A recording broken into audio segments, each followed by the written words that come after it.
नमस्कार। आप सभी का स्वागत है किस्से और कहानियों में। Tales from the heart. आज सोमवार है और आज हम सोमवार व्रत कथा की कहानी सुनेंगे।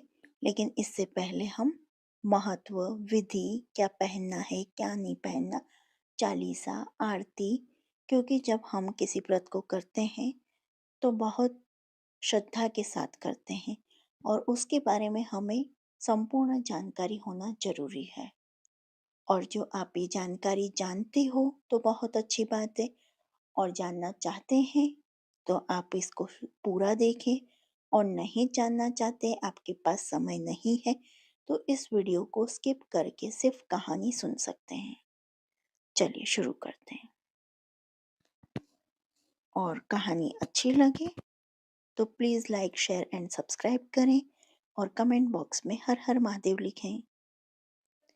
शास्त्रों के अनुसार सोमवार को भगवान शिव जी की पूजा अर्चना की जाती है और इस दिन व्रत करने से भगवान शिव और देवी पार्वती प्रसन्न होते हैं।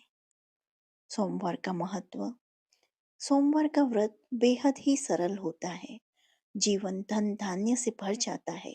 सभी अनिष्टों का हरण कर भगवान शिव अपने भक्तों के कष्टों को दूर करते हैं। सोमवार व्रत नियमित रूप से करने पर भगवान शिव तथा देवी पार्वती की अनुकंपा बनी रहती है, जिससे पति पत्नी के में वाद विवाद झगड़े नहीं होते और परिवार खुशहाल रहता है। काम में बरकत मिलती है और सभी कष्टों का नाश होता है।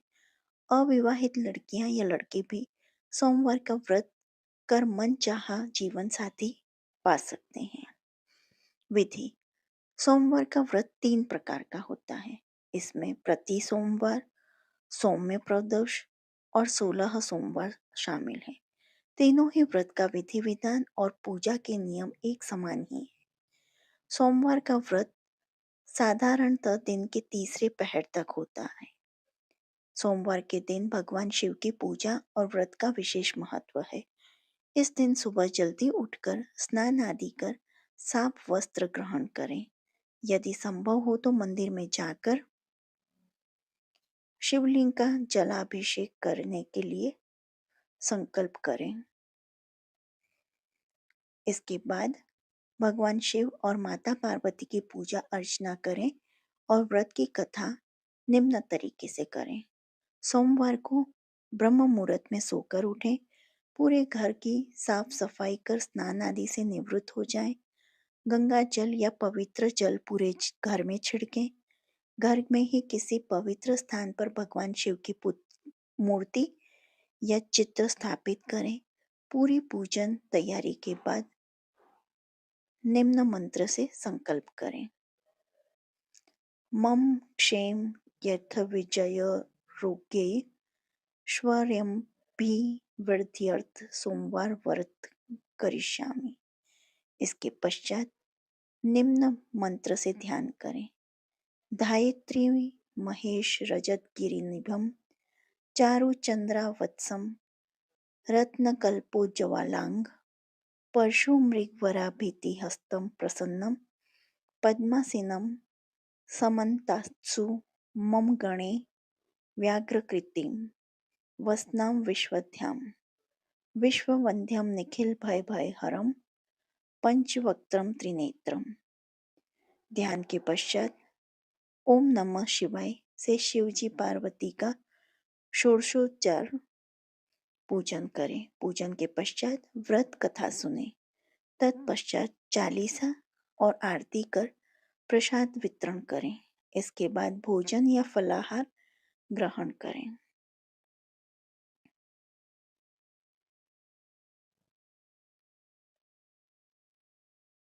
फलाहार या पारण का कोई विशेष नियम नहीं है, लेकिन दिन या रात में केवल एक ही समय खाएं। सोमवार के दिन किस रंग के कपड़े पहने? शिव जी का दिन मतलब शीतल, शांत और चंद्र दिन, तो इस दिन सफेद और एकदम हल्के रंग का वस्त्र पहनना फायदेमंद होता है, जैसे सफेद, सिल्वर, क्रीम, हल्का गुलाबी, हल्का नीला, सामानी और हल्का पीला। सोमवार व्रत की पौराणिक कथा। सोमवार व्रत कथा। अमरपुर नगर में एक धनी व्यापारी रहता था। दूर दूर तक उसका व्यापार फैला हुआ था। नगर में उस व्यापारी के सभी लोग मान सम्मान करते थे। इतना सब कुछ होने पर भी व्यापारी अंतर्मन से बहुत दुखी था, क्योंकि उस व्यापारी का कोई पुत्र नहीं था। दिन रात उसे एक ही चिंता सताती रहती थी। उसकी मृत्यु के बाद उसके इतने बड़े व्यापार और धन संपत्ति को कौन संभालेगा। पुत्र पाने की इच्छा से वह व्यापारी प्रति सोमवार भगवान शिव की व्रत पूजा किया करता था। शाम काल को व्यापारी शिव मंदिर में जाकर भगवान शिव के सामने घी का दीपक जलाया करता था। उस व्यापारी की भक्ति देखकर एक दिन पार्वती ने भगवान शिव से कहा, हे प्राणनाथ, यह व्यापारी आपका सच्चा भक्त है। कितने दिनों से यह सोमवार का व्रत और पूजा नियमित कर रहा है। भगवान, आप इस व्यापारी की मनोकामना अवश्य पूर्ण करें। भगवान शिव ने मुस्कुराते हुए कहा, हे पार्वती, इस संसार में सबको उसके कर्म के अनुसार फल की प्राप्ति होती है। प्राणी जैसा कर्म करते हैं उन्हें वैसा ही फल प्राप्त होता है। इसके बावजूद पार्वती जी नहीं मानी। उन्होंने आग्रह करते हुए कहा, हे प्राणनाथ, आपको इस व्यापारी की इच्छा पूरी करनी ही पड़ेगी। यह आपका अनन्य भक्त है। प्रति सोमवार आपका विधि व्रत व्रत रखता है और पूजा अर्चना के बाद आपको भोग लगाकर एक समय भोजन ग्रहण करता है। आपको इसे पुत्र प्राप्ति का वरदान देना होगा। पार्वती का इतना आग्रह देखकर भगवान शिव ने कहा, तुम्हारे आग्रह पर मैं इस व्यापारी को पुत्र प्राप्ति का वरदान देता हूँ, लेकिन इसका पुत्र 16 वर्ष से अधिक जीवित नहीं रहेगा। उसी रात भगवान शिव ने स्वप्न में उस व्यापारी को दर्शन देकर उसे पुत्र प्राप्ति का वरदान दिया और उसके पुत्र के 16 वर्ष तक जीवित रहने की बात भी बताई। भगवान के वरदान से व्यापारी को खुशी तो हुई, लेकिन पुत्र की अल्पायु की चिंता ने उस खुशी को नष्ट कर दिया। व्यापारी पहले की तरह सोमवार का विधिवत व्रत करता रहा। कुछ महीने पश्चात उसके घर अति सुंदर पुत्र उत्पन्न हुआ। पुत्र जन्म से व्यापारी के घर में खुशियां भर गई। बहुत धूमधाम से पुत्र जन्म का समारोह मना गया। व्यापारी को पुत्र जन्म की अधिक खुशी नहीं हुई, क्योंकि उसे पुत्र की अल्पायु के रहस्य का पता था। यह रहस्य घर में किसी को नहीं मालूम था। विद्वान ब्राह्मणों ने उस पुत्र का नाम अमर रखा। जब अमर 12 वर्ष का हुआ तो शिक्षा के लिए उसे वाराणसी भेजने का निश्चय हुआ। व्यापारी ने अमर के मामा दीपचंद को बुलाया और कहा कि अमर को शिक्षा प्राप्त करने के लिए वाराणसी छोड़ाओ। अमर अपने मामा के साथ शिक्षा प्राप्त करने के लिए चल दिया। रास्ते में जहाँ भी अमर और दीपचंद रात्रि विश्राम के लिए ठहरते, वहीं यज्ञ करते और ब्राह्मणों को भोजन कराते। लंबी यात्रा के बाद अमर और दीपचंद एक नगर में पहुंचे। उस नगर के राजा की कन्या के विवाह की खुशी में पूरे नगर को सजाया गया था। निश्चित समय पर बारात आ गई, लेकिन वर का पिता अपने बेटे की एक आंख से काने होने के कारण बहुत चिंतित था। उसे इस बात का भय सता रहा था कि राजा को इस बात का पता चलने पर कहीं वह विवाह से इनकार न कर दे। इससे उसकी बदनामी होगी। वर के पिता ने अमर को देखा तो उसके मस्तिष्क में एक विचार आया। उसने सोचा, क्यों न इस लड़के को दूल्हा बनाकर राजकुमारी से विवाह करा दूं। विवाह के बाद इसको धन देकर विदा कर दूं और राजकुमारी को अपने नगर में ले जाऊंगा। वर के पिता ने इस संबंध में अमर और दीपचंद से बात की। दीपचंद ने धन मिलने के लालच में वर के पिता की बात स्वीकार कर ली। अमर को दूल्हे के वस्त्र पहनाकर राजकुमारी चंद्रिका से विवाह कर दिया गया। राजा ने बहुत सा धन देकर राजकुमारी को विदा किया। अमर जब लौट रहा था तो सच नहीं छिप सका और राजकुमारी को ओढ़नी पर लिख दिया, राजकुमारी चंद्रिका, तुम्हारा विवाह तो मेरे साथ हुआ है। मैं तो वाराणसी में शिक्षा प्राप्त करने जा रहा हूँ। अब तुम्हें जिस नवयुवक की पत्नी बनना पड़ेगा वह कान्हा है। जब राजकुमारी ने अपनी ओढ़नी पर लिखा हुआ पढ़ा तो उसने काने लड़के के साथ जाने से इनकार कर दिया। राजा ने सब बातें जानकर राजकुमारी को महल में रख लिया। उधर अमर अपने मामा दीपचंद के साथ वाराणसी पहुंच गया। अमर ने गुरुकुल में पढ़ना शुरू कर दिया। जब अमर की आयु 16 वर्ष की हुई तो उसने एक यज्ञ किया। यज्ञ की समाप्ति पर ब्राह्मणों को भोजन कराया और खूब अन्न वस्त्र दान किए। रात को अमर अपने शयन कक्ष में सो गया। शिव के वरदान के अनुसार शयनावस्था में ही अमर के प्राण पखेरु उड़ गए। सूर्योदय पर मामा अमर को मृत देखकर रोने पीटने लगा। आसपास के लोग भी एकत्र होकर दुख प्रकट करने लगे। मामा के रोने विलाप करने के स्वर समीप से गुजरते हुए भगवान शिव और पार्वती ने भी सुने। पार्वती जी ने भगवान से कहा, प्राणनाथ, मुझसे इसके रोने के स्वर सहन नहीं हो रहे। आप इस व्यक्ति के कष्ट अवश्य दूर करें। भगवान शिव ने पार्वती जी के साथ अदृश्य रूप में समीप जाकर अमर को देखा तो पार्वती जी से बोले, पार्वती, यह तो उसी व्यापारी का पुत्र है। मैंने इसे 16 वर्ष की आयु का वरदान दिया था। इसकी आयु तो पूरी हो गई। पार्वती जी ने फिर भगवान शिव से निवेदन किया, हे प्राणनाथ, आप इस लड़के को जीवित करें, नहीं तो इसके माता पिता पुत्र की पुत्र की मृत्यु के कारण रो रो कर अपने प्राण त्याग देंगे। इस लड़के का पिता तो आपका परम भक्त है, वर्षों से सोमवार का व्रत करते हुए आपको भोग लगा रहा है। पार्वती के आग्रह करने पर भगवान शिव ने उस लड़के को जीवित होने का वरदान दिया और कुछ ही पल में वह जीवित होकर उठ बैठा। शिक्षा समाप्त करके अमर मामा के साथ अपने नगर की ओर चल दिया। दोनों चलते हुए उसी नगर में पहुंचे जहां अमर का विवाह हुआ था। उस नगर में भी अमर ने यज्ञ का आयोजन किया। समीप से गुजरते हुए नगर के राजा ने यज्ञ का आयोजन देखा। राजा ने अमर को तुरंत पहचान लिया। यज्ञ समाप्त होने पर राजा अमर और उसके मामा को महल में ले गया और कुछ दिन उन्हें महल में रखकर बहुत सा धन वस्त्र देकर राजकुमारी के साथ विदा किया। रास्ते में सुरक्षा के लिए राजा ने बहुत से सैनिकों को भी भेज दिया। दीपचंद ने नगर में पहुंचते ही एक दूत को घर भेजकर उनके आगमन की सूचना भेजी। अपने बेटे अमर को जीवित वापस लौटने की सूचना से व्यापारी बहुत प्रसन्न हुआ। व्यापारी ने अपनी पत्नी के साथ स्वयं को एक कमरे में बंद कर रखा था। भूखे प्यासे रहकर व्यापारी और उसकी पत्नी बेटे की प्रतीक्षा कर रहे थे। उन्होंने प्रतीक्षा कर रखी थी कि यदि उन्हें अपने बेटे की मृत्यु का समाचार मिला तो दोनों अपने प्राण त्याग देंगे। व्यापारी अपनी पत्नी और मित्रों के साथ नगर के द्वार पर पहुंचा। अपने बेटे के विवाह का समाचार सुनकर पुत्र वधू राजकुमारी चंद्रिका को देखकर उसकी खुशी का ठिकाना न रहा।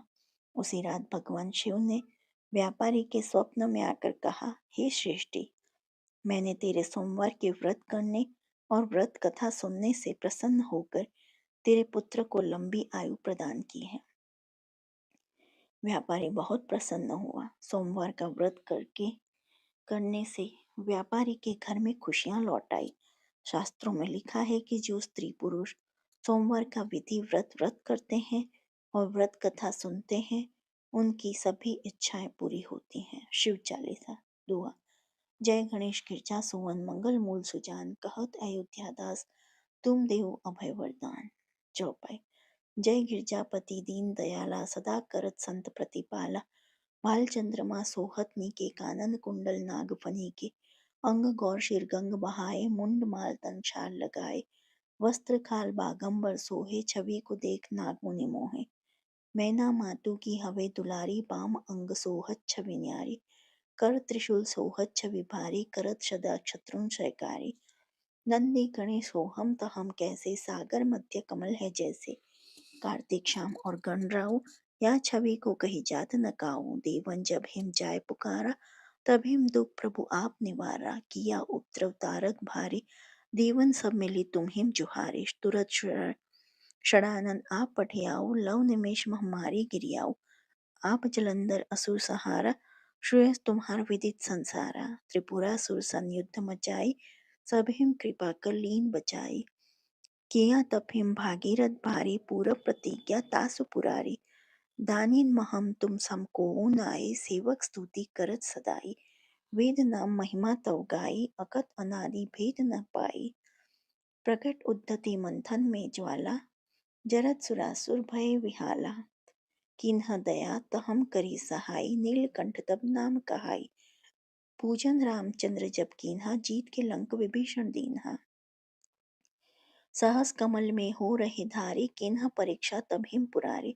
एक कमल प्रभु राखेव जोई कमल नयन पूजन च हम सोई। कठिन भक्ति देखी प्रभु शंकर भय प्रसन्न दिए इच्छित वर। जय जय जय अनंत अविनाशी करत कृपा सबके घटवासी। दृष्ट शकल नित मोहि सतावे भ्रमत रही मोहि चैन न आवे। त्राहि त्राहि मैं नाथ पुकारो यही अवसर मोहि आन उबारो। लय त्रिशूल शत्रुन को मारो संकट से मोहि आन उबारो। मात पिता भ्राता सब होई संकट में पूछत नहीं कोई। स्वामी एक है आस तुम्हारी आए हरहु अब संकट भारी। धन निर्धन को देत सदाई जो कोई चाचे सो फल पाई। स्तुति की विधि करे तुम्हारी क्षमहु नाथक चूक हमारी। शंकर हो संकट के नासन मंगल कारण विघ्न विनाशन। योगी यति मुनि ध्यान लगावे नारद शारद शीश नवावे। नमो नमो जय नमो शिवाय सुर ब्रह्मादिक पार न पाए। जो यह पाठ करे मन लाए ताप होत शंभु सहाय। रिनिया जो कोई हो अधिकारी पाठ करे सो पावन हारी। पुत्र हिन कर इच्छा कोई निश्चय शिव प्रसाद ते ही होई। पंडित त्रयोदशी को लावे ध्यान पूर्वक होम करावे। त्रयोदशी व्रत करे हमेशा तन नहीं ताके रहे कलेशा। धूप दीप नैवेद्य चढ़ावे शंकर सन्मुख पाठ सुनावे। जन्म जन्म के पाप नशावे अंत नाम शिवपुर में पावे। कहत अयोध्या आस तुम्हारी जानी शकल दुख हरहु हमारी। नित नेम कर प्रातः ही पाठ करो 40 तुम मेरी मनोकामना पूर्ण करो जगदीश। मकसद छठी हेमंत ऋतु संवत 64 चांद। स्तुति 40 शिवम पूर्ण कीन कल्याण आरती। जय शिव ओंकार बोले भज शिव ओंकारा। ब्रह्मा विष्णु सदा शिव ब्रह्मा विष्णु सदा शिव जानत विवेका। ओम जय शिव ओंकारा एकानन चतुरानन पंचानन राजे बोले पंचानन राजे। हंसासन गरुड़ासन हंसासन गरुड़ासन वृषवाहन साजे।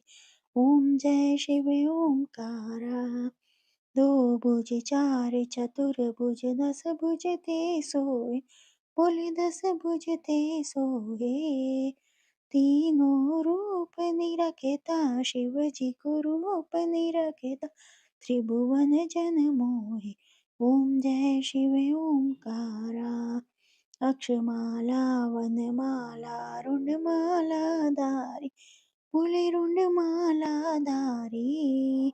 चंदन मृग मद सोहे चंदन मृग मद सोहे बोले शुभकारी। ओम जय शिव ओंकारा। श्वेतांबर पीतांबर बागंबर अंगे बोले बागंबर अंगे।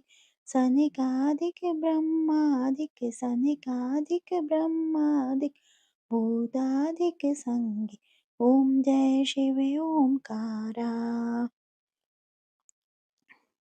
कर के मध्य कमंडल चक्र त्रिशूल धरता बोले चक्र त्रिशूल धरता।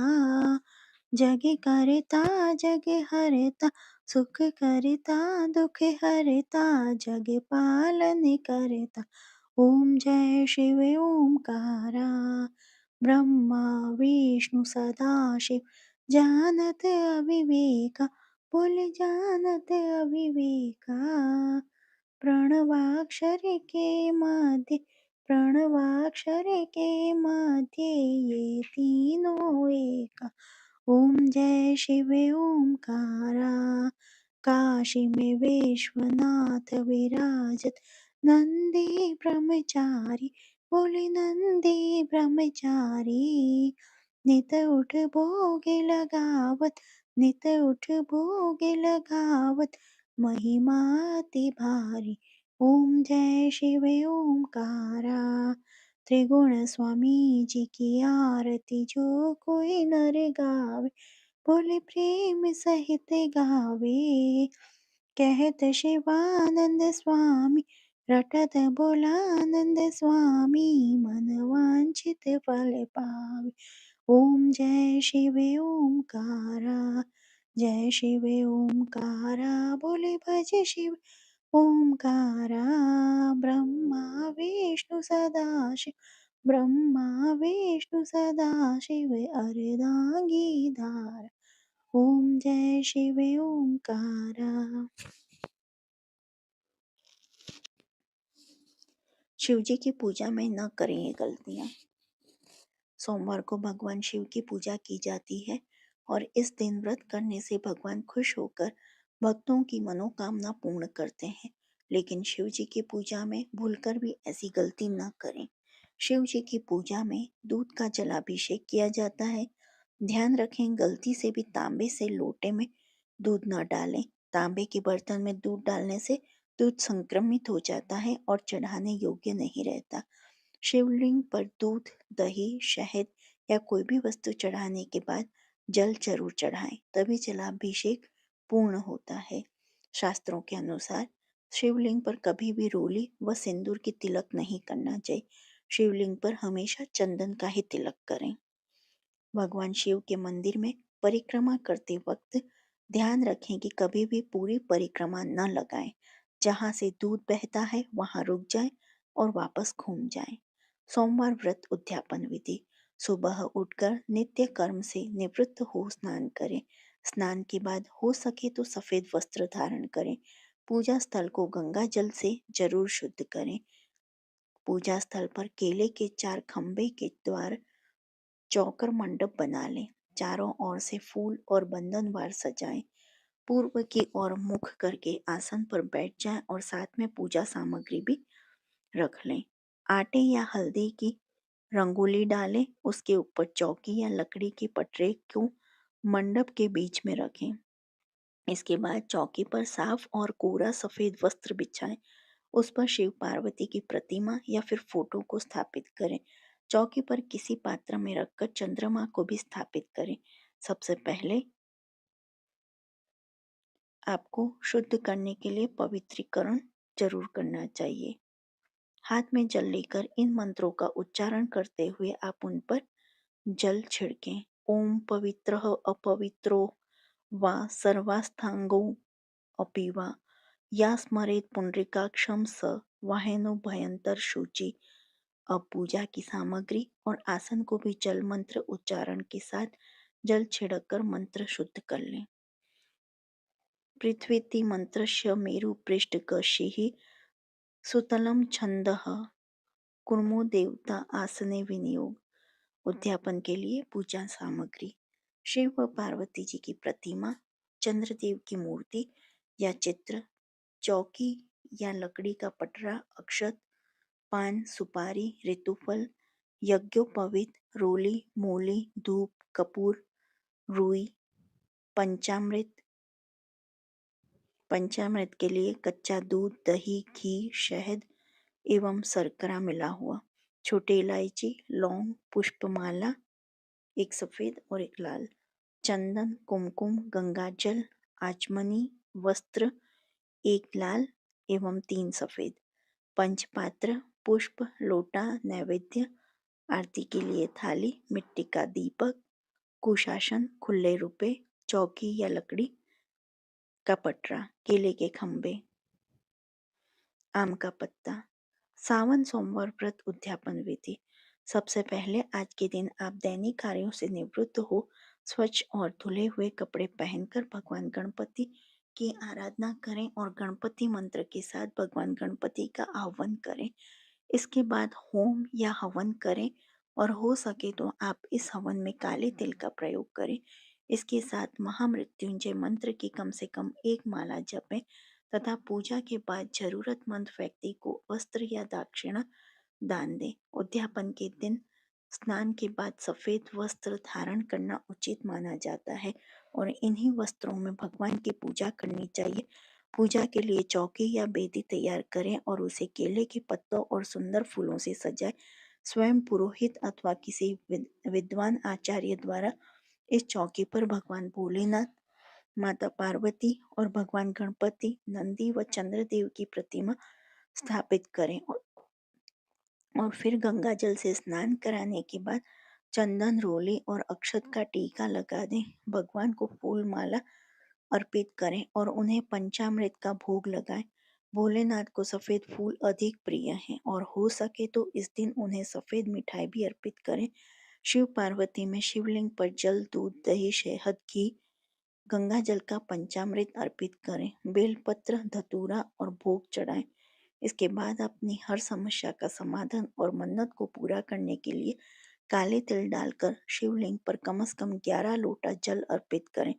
इसके बाद भोजन ग्रहण करें और उद्यापन के दिन आपको एक ही समय भोजन करना है और रात में जमीन पर बिस्तर लगाकर सोना है। अगर महिलाओं को व्रत के दौरान उससे पहले माहवारी शुरू हो जाए तो उस दिन जल अर्पण न करें, केवल कथा श्रवण करें। जो आपको सोमवार की यह कथा पसंद आई हो तो please like, share and subscribe करें। देखने के लिए धन्यवाद। कमेंट बॉक्स में हर हर महादेव लिखें। जय हिंद, जय भारत।